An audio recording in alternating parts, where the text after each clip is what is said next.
Can you believe that this plant looked like this just a couple of months ago? Literally a couple. It has only been 2 months. My Dioscorea Discolor is one of my faves. Every spring it makes a very dramatic comeback. And in today's video we're following the plant's entire journey. From inducing dormancy late last autumn, to potting it up in a fresh pot of medium at the beginning of spring, to watching it grow up my staircase over the last couple of months. That means there's a lot happening in today's video, so we better get started.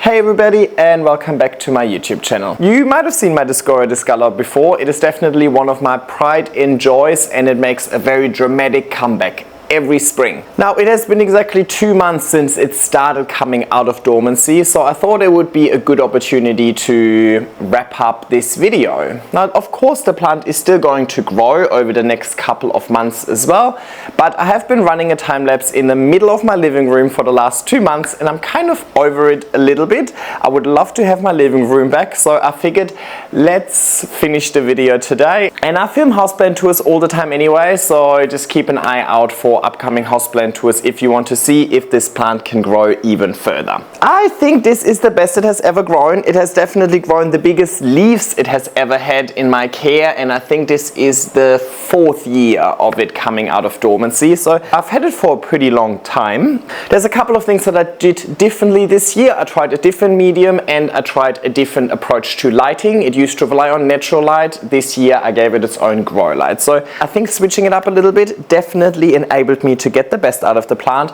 But let's start chronologically. Let's take it all the way back to last year March, when autumn was kind of approaching and I got a little bit sick of this plant and I induced dormancy early. And then after we look at the updates over the course of the last few months, I'm going to give you any tips and tricks I've got about this plant. But before we take it back to Jan from the past, these videos take quite a lot of time, effort and planning, so I would really appreciate if you'd help me out with just a thumbs up, leaving a nice comment, watching the whole video, watching it again, sharing it, subscribing, turning on the bell notification. Engaging with my content in any shape or form is by far the best way for you guys to support me, and I really appreciate it, so thanks in advance. But let's take it back to March of this year, and just a reminder, I am in the southern hemisphere, so our seasons are complete opposite. Anyway, let's go.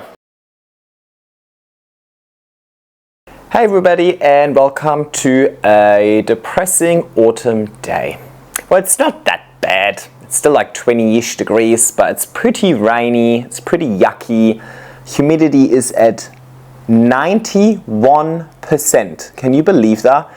I do have all my windows open and it's just been raining all day outside, so I mean, that's to be expected usually when it rains, plus it's still decently warm. The humidity is just through the roof, so it's very uncomfortable today. But I still want to get on top of a bit of plant maintenance, specifically the big Dioscorea Discolor over here. Now, this plant always makes a phenomenal start to the season. I'll pop in a little video to my right or left where you can see how fast this plant grows within a really short amount of time. Dioscorea Discolor grows via, oh my god, I still don't know the word. Is it tubers or bulbs, or let's call them potatoes. They're yams, right? They're little yams, like little potatoes that live under the ground, and they're dormant all winter long, and then as soon as spring hits, they're gonna shoot the lights out. They literally grow so fast, and it's the most rewarding thing to watch. But that only really lasts a few weeks, and then the plant really kind of slows down. As soon as it realizes that, well, it doesn't have all too much room to expand anymore, it kind of just does nothing, if you know what I mean. So this plant hasn't really done much since the initial growth spurt. I mean, apart from taking over my living room, which, by the way, I really dislike. I do not like plants going wild like this. It's kind of doing my head in a little bit. So I'm actually really excited to get on top of this plant, because today we're just gonna chop all of it off. That's it. Gone. I want it gone. I'll bring it closer to you a little bit as well, and then you can probably see, or I'll bring you closer, that makes more sense, then you can see it. Now, when I moved into this house 4 months ago, I popped it in that corner, it started taking over, and because it started taking over, I haven't actually been able to move this plant at all. It has not moved in 4 months. So I just purely water based on feeling. I have no idea if this is sitting in a whole lot of excess water, or if it's super dry or whatnot. Of course I can test like the top of the soil a little bit, but I mean thoroughly. I have no idea what's actually going on. So today I really just want to cut the plant, and then usually what I do is I do absolutely nothing with the pot until it's spring, and then in spring I give it a new pot, a new substrate, and then we'll watch it grow really fast. But I thought to make this a really comprehensive series, I really need to start with inducing the dormancy in the first place. Now, you don't have to induce dormancy if you don't want to. You can all just let it slowly decline over the course of another few months, but real estate is precious. That's actually a decent spot in my apartment, and I much rather have a plant there that actually wants to actively grow over the next coming months rather than just a plant that is eventually going to die anyway. So I'm pretty cutthroat with it. Let me bring you closer first, and then I'll bring it out. All right, see this, there's definitely signs of this just going a little bit, like going dormant. You can see the crazy mess up there. All of the brown stems are kind of, you know, declined. You can see some there. It kind of hangs now. It used to be more upright.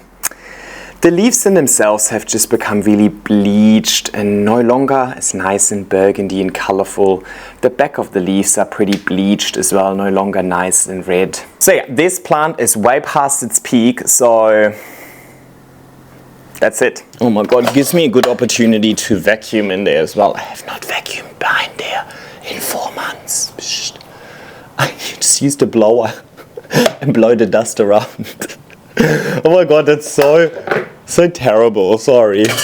I'm usually a very neat, freaky person, but honestly, that was just too much work. Does anybody else feel the same way about themselves? Like they feel like you're actually a really organized and structured person, but you're also so chaotic? Like, I always feel like I combine all the opposites. I can never choose. And it just really depends, but I suppose that's life, no? Ugh, I hate this. I absolutely hate it. This is so annoying. Like, I mean, I get it. Like, you know, connect with nature, be one with nature, let nature run free. But no, this is too free. We like structure. You know, talk about combining opposites. I love nature, but it needs to be structured. Is it just because I'm German? Also, I have noticed that so many times when I film, I'm just facing you with my backside. I don't know what it is. I think it's just, well, you can't be in the wall, right? It's just the limitation of filming in a small space. I wish I had like this ginormous house like these other people on Instagram. And you just have space. I feel like everything's so cramped in here. Oh, yuck. Okay, I'll do the vacuuming later. You definitely don't need to watch me vacuum. Can you see me? Yes. So, when I said cutthroat, I meant it. So I'm just going to chop all of them right at the pot, because up there it's obviously way too messy. La la la la, I love chopping shit up. I don't know. Honestly, I've been waiting for this day for so long. Like with this plant, of course I like this plant. It can look really nice when it's thriving. But specifically with this plant, I just really enjoy the journey. I love that first couple of weeks when spring hits and it's like signalizing, yay, spring is here, and then how fast it grows. I think that's just super exciting to me. Look how messy it is. It was definitely the nicest when it was just growing up the trellis, and then all of this no longer fit on the trellis, and you can really see it just became a bit messy. So maybe next year consideration would be a larger trellis. We'll see, you know. We'll see what Jan from the future makes out of this. Okay, now I'm just going to cut everywhere I can kind of find, just so that in a sec I can just rip on everything and that should be fine. And then I'll show you the actual trellis setup. This is I think this was my 3rd season growing it already. And what I definitely learned last season is that I should repot it with every season. It seems to have grown much better this season than the one before, because I actually gave it a repot at the start of the season. But I don't think there's a need for me to repot it now. However, I would love to know the health of the yams actually, because as I mentioned before, I was very just hoping for the best when it comes to my watering approach. So I'll show you some evidence on the pot that makes me think that I might have watered a little bit too much. So I might have induced a little bit of rot of some of these potatoes. This plant stinks. This plant smells a bit like, I don't like to use that word, but for lack of better terms, musky.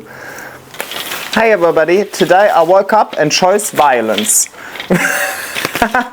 Beauty. Alright, that's the trellis. Let me show you what the trellis is made out of. It's just a black garden stake to fit in with the black trellis nicely. And then 2 veggie trellis that are just zip tied together over here to make it nice and tall. I think I'll just keep it. I'll pop it in the garage for next year, and then at the beginning of the season I'll reconsider if I should make it wider, maybe add to it, probably depending on the space that I want to fill with it next year as well. So yeah, see how we go.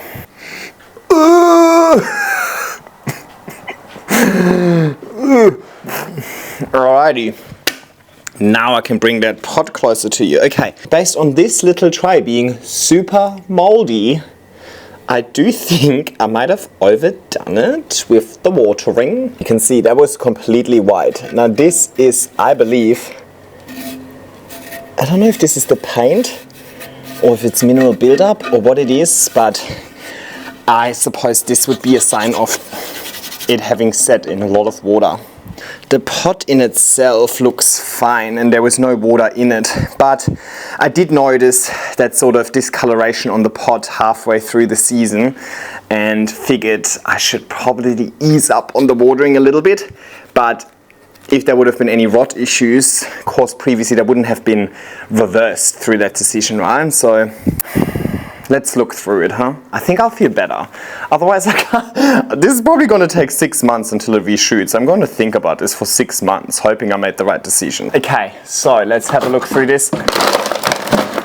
And if it wouldn't have been for those overwatering issues I think I caused, I mean, it wasn't an issue. The plant didn't seem to have suffered as a result of it. I mean, maybe it would have, oh wow, okay. Maybe it would have stayed nice for a little bit longer if it wasn't for the overwatering. But I'm only doing this because I feel like I would have overwatered it a little bit.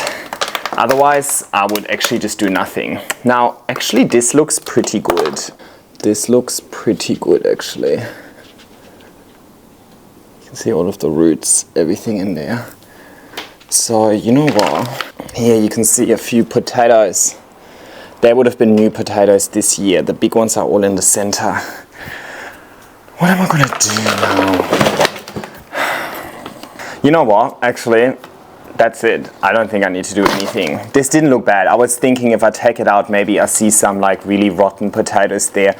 Last time I saw some rotten potatoes, yams. Sometimes I saw some rotten yams in there as well, and it wasn't a big issue. So what I'm gonna do is I'm gonna take this upstairs. Upstairs is really nice and warm. So upstairs it's gonna dry out, and then I'm gonna keep it dry in this pot the whole winter long. So I probably won't water it at all over the next 6 months, because what is going to use all of that water?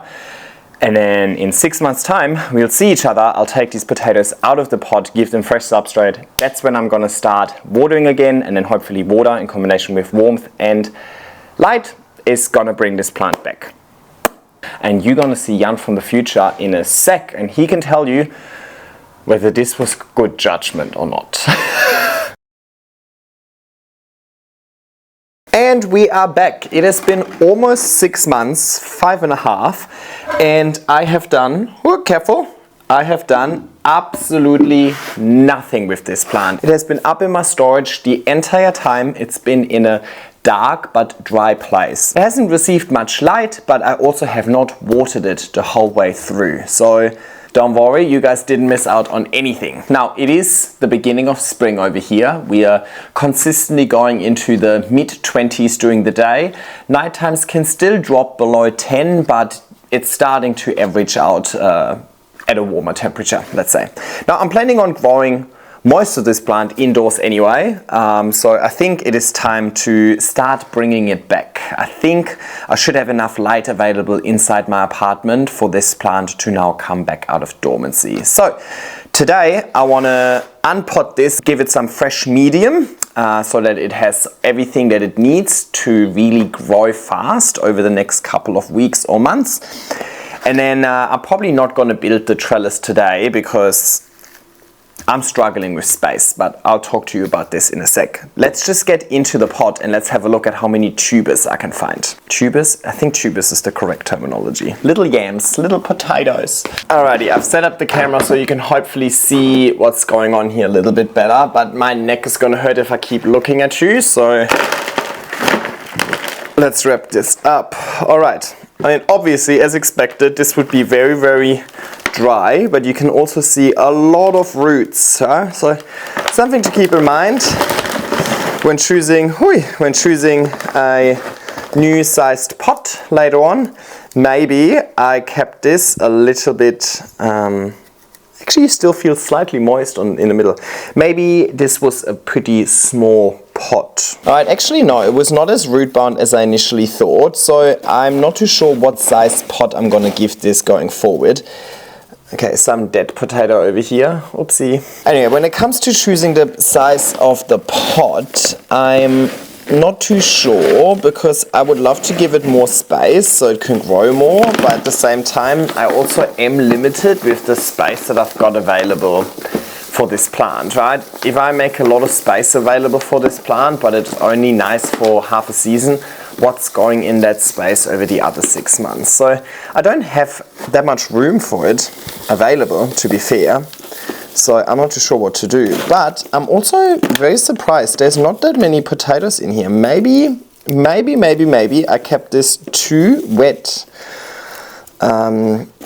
at the end of last season and now they're all kind of died. I don't know.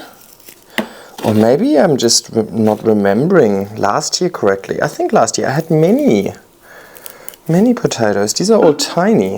I've done the same stuff over winter. So last year in winter, or last season in winter, I also did not water it for a full 6 months. So I don't think that's what would have killed some of them. I think maybe I kept it too wet leading up to inducing dormancy, because I couldn't, if I remember correctly, I wasn't able to lift this out of its pot because it was stuck in the corner and attached to the fence, attached to the window. So I think I couldn't move it out of its pot, so I would just had to guess how much I need to water, and I watered too much.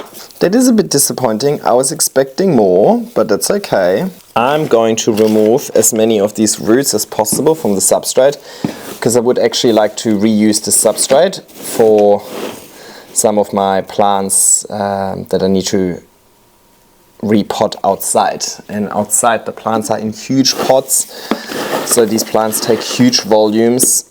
Now technically there could be some rotting organic matter in here, and then that could spread to the roots and so on. I'm less worried about it outside, a little more worried about it inside.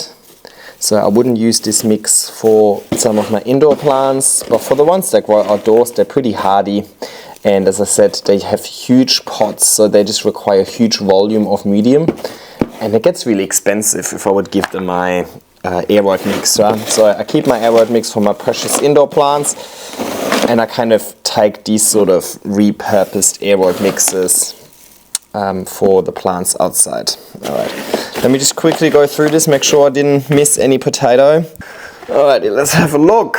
I definitely remember there being big potatoes there last year. I think I messed it up last season. I think this is a fairly disappointing harvest, to be honest. But that's okay, better than nothing. I was actually expecting heaps. Like, I repotted my Oxalis triangularis for the first time in 3 years the other day, and I don't know if you would have seen that video already, but I'm working on the video. And I was overwhelmed by the amount of corms, but I took much better care of that Oxalis, and it has never been dormant in 3 years. This one, I think I definitely messed up the watering. I was planning on separating some out and, you know, maybe put one in the greenhouse and so on, but maybe I won't. Maybe I'll keep them all together. Yeah, because I also think in the greenhouse they could grow a little bit too fast and too wild. Anyway, let's keep them all together. Sorry, Timmy, you're also not getting any propagations. Damn it. But I want to make a learning from this as well. So quite clearly, I think where I went wrong here is that I wasn't able to monitor the water that I provide to this plant because it was stuck in the corner. I wasn't able to lift the pot out of its planter because the plant was attached to the window structure and the, what do you call it? The blinds. So I wasn't really able to monitor the water that I provide. So I could have underwatered it and then watered too much. I think I just had way too much water at some given time. So I might have induced a little bit of root rot over here. And then obviously that then led to them dying. I mean, if I would have followed the wrong process in storing it while it's dormant, then all of them would be dead, right? But they look healthy. So I think my personal lesson out of this over here is that this time around, when I start adding the trellis, I want to make sure that the plant stays on the trellis and doesn't go outside of the trellis. So I can always take the trellis and pot out of the planter and assess the root health, or at least assess the water requirements and so on. So I think that is my lesson learned. In this box over here, I've got perlite, cocoa peat, cocoa chips, and vermiculite. So the cocoa chips have good water retention, but they add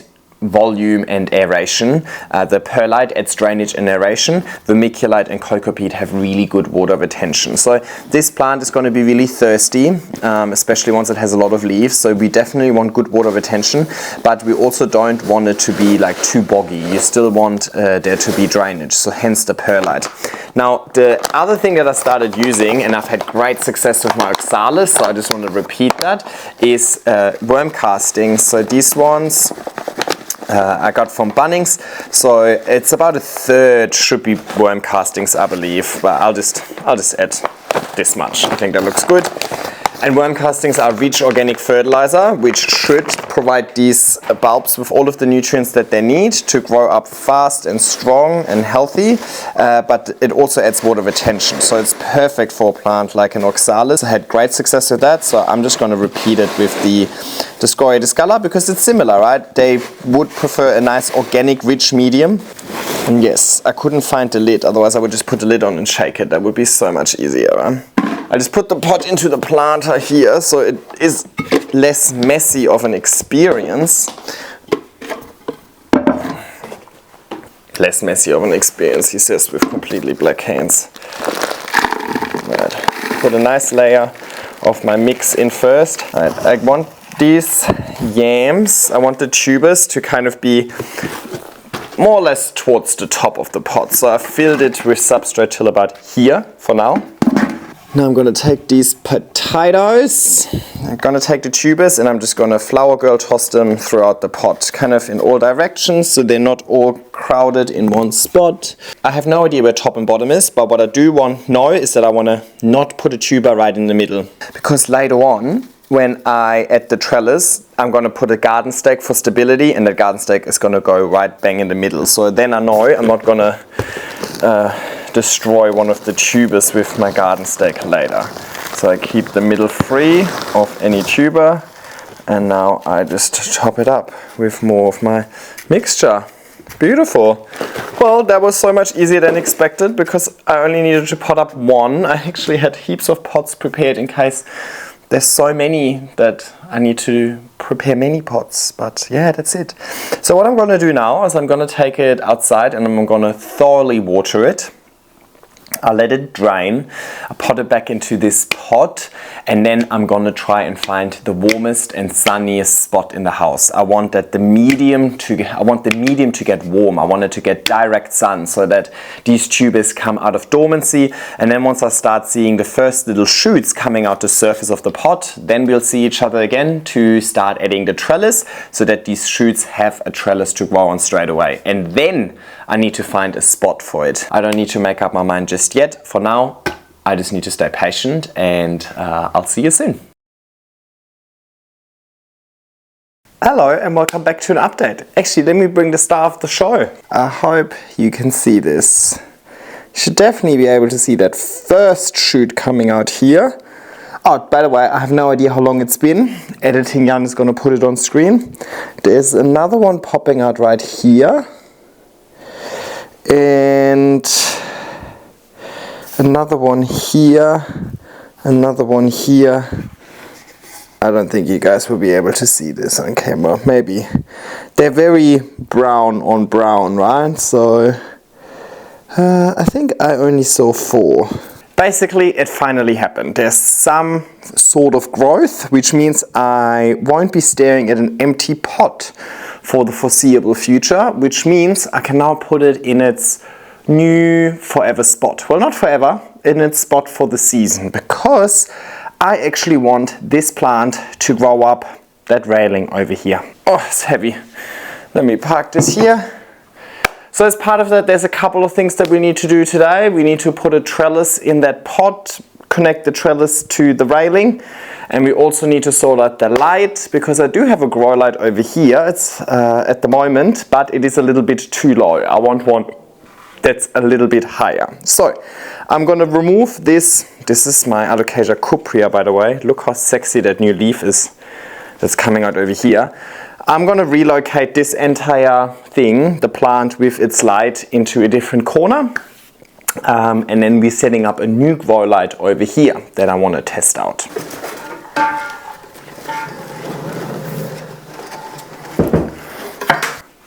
Put it over here next to the Monstera. Ideally, I would love to hide this ugly thing.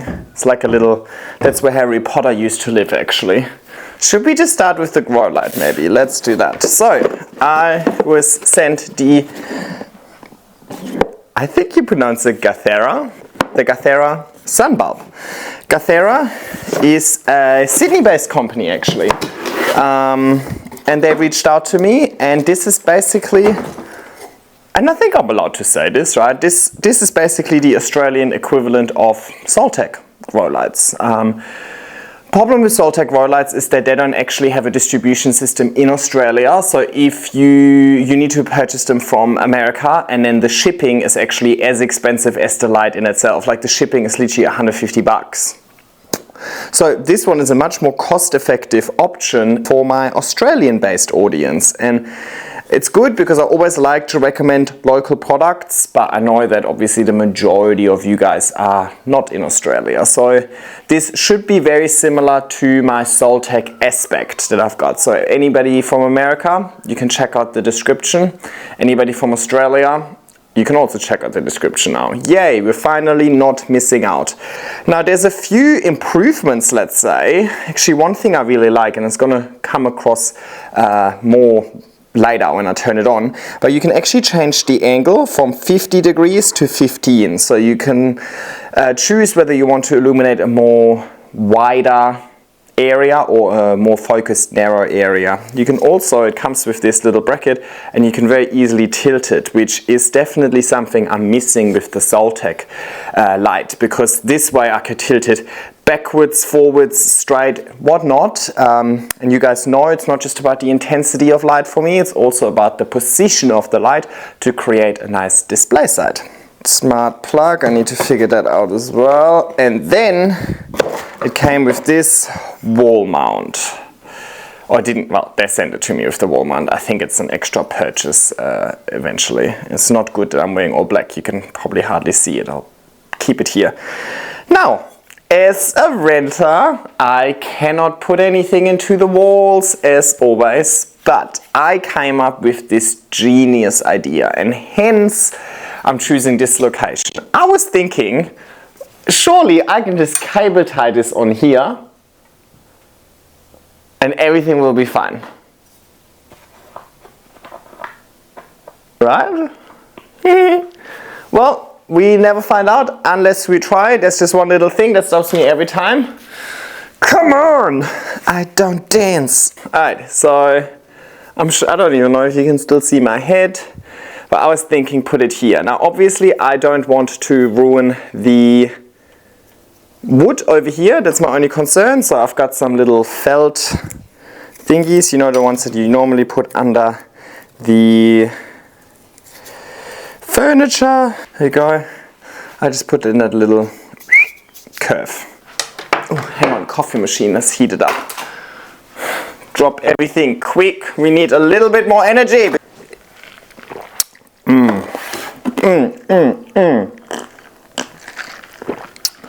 Not that I needed a coffee, but that has never stopped me before. Clearly, there's nothing that a good cable tie can't fix. Now, the other thing is also, once the lamp is on there, it's obviously going to drag it forward. So I'm really only concerned about this part. I don't care about any of the other parts. I don't know, it somehow feels dodgy doing this with cable ties, but then, I don't know. I'm doing one diagonally across. We're gonna find out if this works. I'll show you my little invention in a sec. I suppose the moment of truth is, how does this work? Hang on. Oh, okay. So, oh my god, the light is actually quite heavy. It's up there, right? And what you can do is you can release more of the cable to have it lower, or have it like less cable, and then this over here determines the angle. Oh, I love that. So I obviously want to have it tilted kind of slightly backwards, not into the room, so it doesn't blind you when you walk past. That is epic. And then obviously what I can also do is I can make it even prettier and kind of at least twist this cable around here a little bit. That should give it extra stability, right? Because it's the lamp that's dragging it forward. And I hope the plant is going to grow really fast and cover all of this ugly infrastructure really, really quickly. Hee hee. My housemate is probably not even going to notice that anything is different. So she's like, oh, I really like this plant. Is it new? And I was like, nope, this has been in here for the last 10 months. It's like, oh, it is nice. Timmy's probably going to look at it and say, oh, did you have to do such a poor job? And I was like, yes, it was mandatory to make it look shit. It's not that bad, huh? Guys, just trust the process, yeah? I'm having a vision here. Where's my phone? I need to ask Tim if he can help me with the smart plug. Okay, next step, the plant. Few things we need to consider. First of all, once it's there and it's grown onto the thing, obviously I can't move it anymore. So, but this plant is really, really thirsty. So I'm going to have to provide quite a lot of water, but I can't really check on the watering levels once it's attached. Or, I mean, I might be able to, but I'm also running risk of just ripping all of the vines. So, and that's what went wrong last year, right? I think I just kind of either overwatered or underwatered and then overwatered. I had a few rotten potatoes in there, right? So this year I rather want to stay on the wet side. I think that's safer than the too dry side.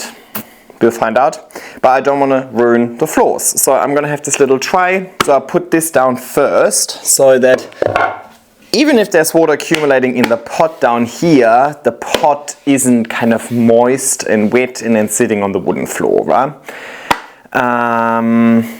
Second consideration is the pot in itself. Ideally what I want is I want to find a pot where it sits on the top of the pot, but it hovers and any excess water can just drain into the pot and accumulate there. So then even if I water very frequently, I don't have to worry about it actually sitting in water. Now, I don't know why half of this pot is missing. I think it was from like 2 years ago or whatever. But it still should be a good fit, and this pot has more volume down below compared to this pot. So this pot is probably better used for like a moss pulp, for example, because it's a bit heavier and more bottom heavy specifically. So I think I'm gonna go with this pot. And yes, it's a bit dirty, and no, I don't care.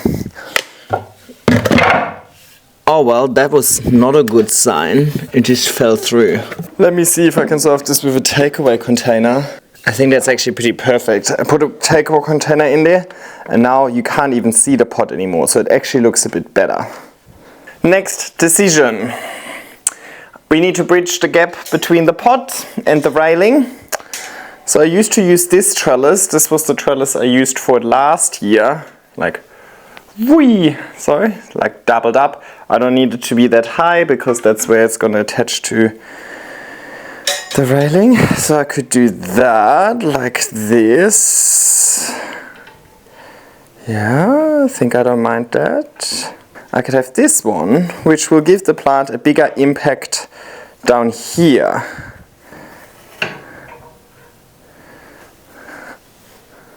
Oh my god, it's gonna look so bad. No, hello, no.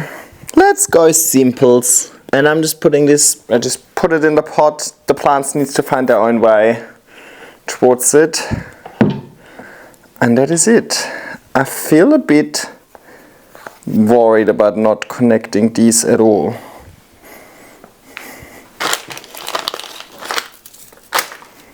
We're gonna just cable tie everything today. Don't worry, I'll show you everything close up in a sec. Just so it's not so wobbly. Okay, the moment of truth. Ooh, I like this. So I can obviously tilt that right at the pot, which I will do for now. Okay, this is 15 degrees, so this is very narrow, so pretty perfectly just centered onto the pot.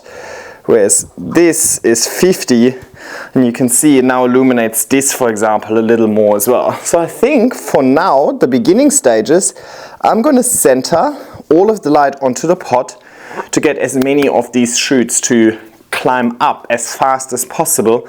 And then once they're here and they want to expand, I'll change to the 50-degree angle. Oh my god, this is kind of working. Let me show you everything close up. Okay, so over here we've got the pot, then the trellis, and then the trellis is going up into the railing, and here we've got the light. Wow, that camera movement was amazing. Here you can see my little hodgepodge stuff, so lots of cable ties, also crisscrossed, also through the hole over here, some here, and then the cable itself. So now I just got to stay patient to see if this is working. You, however, will see the result now. Hello, it has been 2.5 weeks since we set it up, and my Dioscorea Discolor is already here. So the first shoot has fully made it up the trellis. Hasn't grown any leaves yet, but oh my god, you're gonna ruin this plant. So it hasn't grown any leaves yet, but well, it's growing, and I think I counted 12 shoots in the pot. So let me bring you a bit closer. Alrighty, I mean, you can see the first leaves down here unfurling, and they're getting really, really beautiful coloration already. Love that silver splotch in the middle. And yeah, I suppose most of these cuttings are now kind of hidden by these leaves, but there's so many, and every day I see a new one popping out. Most importantly, one has found this part of the trellis. The main one has found the middle one of the trellis. That's the one that's now reaching the top. And the third one has reached this part of the trellis. So they are starting their journey up the trellis. Have a look, they're super cute down here. Just lots and lots coming out. In the back over here as well. And then this over here is the top. So it's now navigating its way around this weird thing that I built. So yeah, it's gonna go up to the railing like by tomorrow. Alrighty, so far so good, but we need leaves, so let's stay patient.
Oh, hello!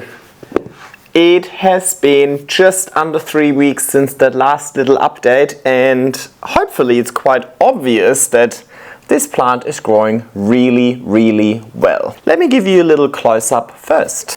Alrighty, so down here in the pot it is mayhem. You can see lots and lots of shoots coming out. Lots and lots of shoots have also found the trellis. Then there's obviously the main shoot, the one in the middle. It has now grown leaves this size. This is definitely the biggest leaf it has ever grown before. And the next one is coming in as well. They all started off this tiny. So there's potential for all of these leaves to kind of grow this large. Well, I suppose we'll find out. This main shoot has also found this railing, as you would have seen. It is now, let me show you. It has grown all the way up, and it's now moving on to the second railing in the hallway upstairs. Now, back down here, there's little secondary shoots that I've also found the other ones. This one should find this one soon. Sometimes I help them a little bit to make sure they don't all go on the same one. Like this one I try to help. Plenty of new shoots, but anyway, for now let's just enjoy this gorgeous leaf, huh? Nice. The other thing I have done since the last update is that previously the light was focused on the pot like this. I have now moved the pot to the 50, is it 50? I think it's 50-degree angle to illuminate a larger area, to also give these leaves at the top some more light rather than just down in the pot. Now, we're not at the end of this yet. I want to give it a little bit more time, but I'm actually I feel so stupid that I didn't make that connection ahead of time. Of course, this plant is only gonna trail upwards. I was somehow in my head, I somehow had this idea that the plant is also, yes, stupid me. I had this idea that the plant is also gonna trail down over here. So actually the plant will pretty much only grow from here upwards. It won't trail down, which is not technically that bad because from here you're actually in direct line of the air conditioner as well. And well, it is getting quite hot in Sydney. So I suppose the air condition will be on soonish. Stop wobbling. So it's not a bad thing because these leaves, anything that would grow over here would probably kind of really hate its life anyway. But it isn't necessarily what I had in mind. And I feel so stupid. The moment it clicked, I was like, how did I not make this connection earlier? Now, would I have set up anything differently now that I know that? Not really, because realistically, the only thing I could do is set it up further down here to give it more space to climb up. But the grow light was really only possible to be mounted on this middle bit here. I could of course also put it here at the very end over here and then let the plant climb up, but then it wouldn't have light over here, right? If the light would be here. Could have maybe set it up here, but keep the light here. It's okay. maybe next year I'll try again and I'll try something different. I still think it's going to look really, really great, and it leaves me with some room for maybe other plants I could put over here that can still take advantage of the grow light. See how we go. Now these are definitely the biggest leaves it has ever grown for me so far, so either the light is doing a really, really good job, or it's maybe the worm castings that I put in this in the new substrate. They're providing it with, hey, don't, you just ruined this, Bradley. Hey, that was naughty. Look what he's just done. Don't do that, darling, please. So it's either the light or it's the worm castings, or it's most likely a combination of both. And obviously maybe also maturity, but I actually thought that the potatoes this year were smaller. They were more, but they were smaller than the year before. But look, it's not a scientific experiment, so I can't say with certainty exactly what it is. But in 4 years of growing this plant, is it a 4th year? Maybe it's a 5th year. Let's say 4. In the 4th year of growing this plant, it has never grown this well for me, or like this big, so that's good.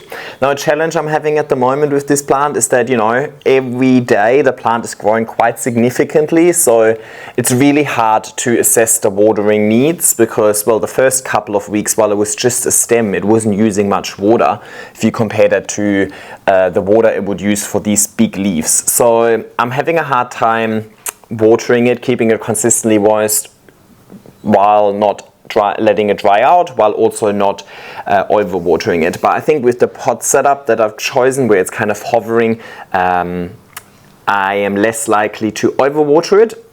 So I am actually pretty liberal with my watering at the moment. I would say I water it probably every 5 days, even though it's not very hot and it's not super lush yet. But yeah, I kind of just feel it with my finger, but I also don't want to destroy any of the roots. Anyway, I think that's enough update for today. Let's give this maybe a couple more weeks. I reckon another couple of weeks can actually make a huge difference, but we'll find out. Alrighty, and here we are. It has been, I believe, 3-ish weeks since the last update, maybe a little less, I think maybe 2 weeks. Editing Jan is a little bit smarter, so you guys would have already seen it. But I know it's been approximately 2 months since we put it under the grow light, so 2 months since we started seeing the first few shoots. And I am very happy with the result. I probably have to take you a little bit closer because I have the feeling that the lighting situation is going to be very suboptimal, especially given that you need to be quite far away for me to get everything in frame. So I will take you closer via some B-roll. But yeah, it's been a really enjoyable journey. It has been really fun setting it up and watching it grow, and it's also definitely a talking point. Anybody that visits me, you know, like you can literally not see me for like 2 weeks, which isn't a long time. You come visit me again and it's a completely different plant. So it's definitely a bit of a showstopper and a conversation piece as well. So I really, really enjoy this plant. But I also don't mind that it's only going to be here temporarily. I don't usually like the really wild look and it going like up everywhere. It's like almost up in my bathroom by now. But I can handle it for a short amount of time, for sure. Now I mentioned at the very beginning of the video already that there's a couple of things that I did differently this year. I incorporated some worm castings in the substrate, and I think having that extra nutrients available, specifically the extra organic nutrients, seemed to be working really well for this plant. So I think that definitely was a good addition. Now I do also provide liquid nutrients with watering now, but I didn't for the first month or month and a half or so. But now that the plant has so many leaves, I figured I don't think I can really over fertilize. But I do believe the worm casting was a great idea, not just from a nutrient perspective, but also from a water retention perspective. Because, I mean, obviously, as the plant grows and has now suddenly lots and lots of leaves, it requires much more water. So having the more water retentive component in your mix also just makes my life a little bit easier. I was away in Fiji for 5 days and I didn't need to water this plant, or I didn't need to ask my friend to water this plant. So I can go for up to 5 days. I wouldn't necessarily push it any further because there are so many leaves on here right now. Whereas at the beginning of this video, when I first set it up, I didn't water it for a good 2 weeks or even longer because, well, there were no leaves to actually use the water. The second thing is I've definitely seen the most consistent increase in leaf size, not necessarily within one plant, more compared to previous years, if you know what I mean. I've never seen leaves this big before, and I've always grown an upper trellis, so it has nothing to do with height available. It was in the same size pot. I actually think the tubers this year were smaller than the tubers I had last year, so I actually didn't expect any increase in leaf size. I do believe that the increase in leaf size is probably a result of the light that I gave it, because, well, it is just much more consistent, right? Previous years it always relied on natural light, which can be great. Last year it was in a west-facing window and I had beautiful light, but it could also be a really rainy week in Sydney and then suddenly it gets very little light for a whole week, right? A whole week in this plant's journey is a huge difference already. So I think the consistency in light that I was able to provide it via the grow light has been really, really good. However, as the plant grows up, I've noticed definitely that these leaves at the top are now kind of stealing all of the light from the leaves down below. And you know how I feel about light coming from above. I would prefer the light coming from the front, but you guys are currently on my dining table. So I had the time lapse. I don't know if the time lapse is gonna make it into this video, to be honest, because it didn't look, I just quickly looked at it on my phone. It didn't look that impressive. So anyway, if it's a fail, you'll see a failed time lapse now. If it was good, then I don't know, maybe you've already seen it.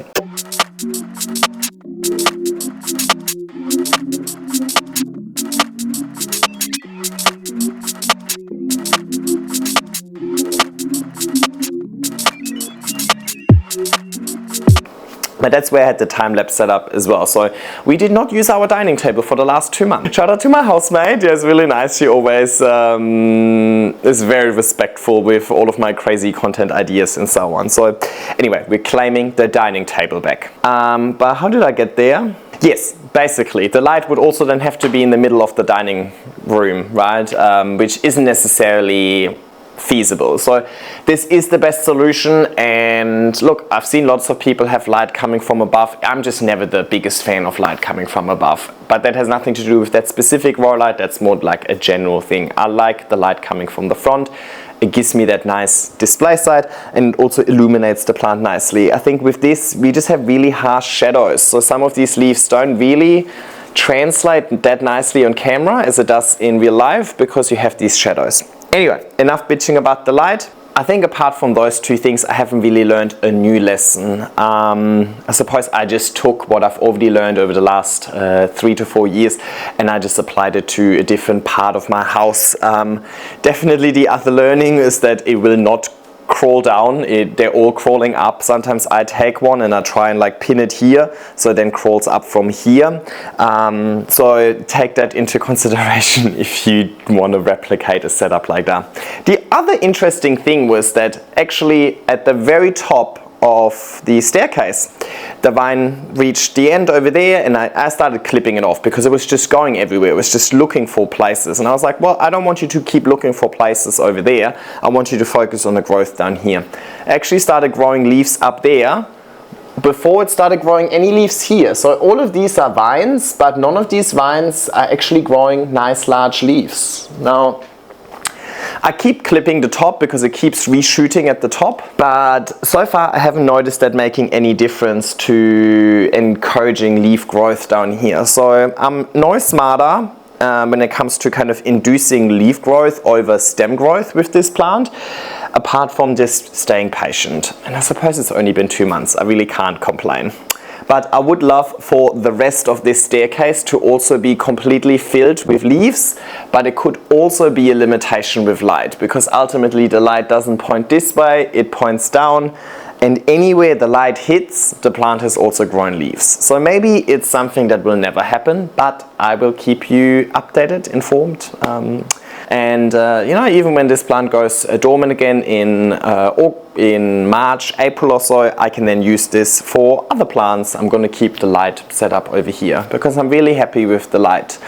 Now I think I introduced all of the features throughout the video for you already, but I really enjoy the change of angle, that you can go from a really narrow pointed one to a more broad illumination of light. I think that's such a cool feature, and really makes the light so much more versatile. And I really like that it comes with this clip as well, where you can point the light, right? Ideally, this would be hanging here, right? And then shining on it, and that way I would also have the light coming more from above. Oh, very bright. But as a renter, I can't just hang that grow light wherever I want. I can only hang it somewhere where it's temporary and doesn't leave any marks behind and can be taken down at any time. So this was the only solution. If it wasn't for that, I would definitely have it hanging somewhere over there and then point it more like they do at a museum with like spotlights, you know. But yeah, look, trying to make the best out of what I've been given, and I think given the circumstances, this has all been really good. And I mean, I don't really need to talk much about the performance of the light. I think the proof is definitely in the pudding. This plant would have not grown if it wasn't for the light. So I would actually say that this light is better than the west facing window that I grew it in last year. So, and west facing is one of the best windows you can have, in my opinion. So I really enjoy the light, and I don't have the discount code for them just yet, but by the time you see it, I think I will have a discount code. So if you're from Australia and you want to support a local grow light company, please check out the description down below, and then you'll get an affiliate code over there as well, where you'll get a discount. They also have added a new mount option, I think. So go check them out. It is, from an Australian perspective, the most cost-effective way of getting a quality product compared to buying products from overseas. You end up getting a quality product, and you're also supporting a local company. So yeah, 10 out of 10 for the lights. Definitely my recommendation for anybody in Australia. If you're not in Australia, then Mother and Soltech distribute across the world. So there's a solution for everybody in the description now. Yay! And I think I might just leave it at that. I suppose we have gone through a long journey with this plant already, and I said a lot throughout. So I hope you enjoyed this video. I hope it encourages you to maybe pick up a Dioscorea Discolor as well. I believe you would have success growing this indoors, irrespective of whereabouts in the world you are. But keep in mind that it will go dormant over winter. Some people don't like plants that go dormant. I personally really don't mind. But also keep in mind that if you have one of those and it has kind of deteriorated, that's not a reflection on you as a bad plant parent. That's just naturally the way it wants to grow. So I think a really rewarding plant to grow, and I suppose we all have at least a couple of months of good conditions to offer, irrespective of your location in the world. So I do think it makes a great houseplant for anyone. Again, thank you so much for watching. Please don't forget to subscribe, give the video a thumbs up, leave a nice comment down below, and I'm looking forward to seeing you in my next video. Bye!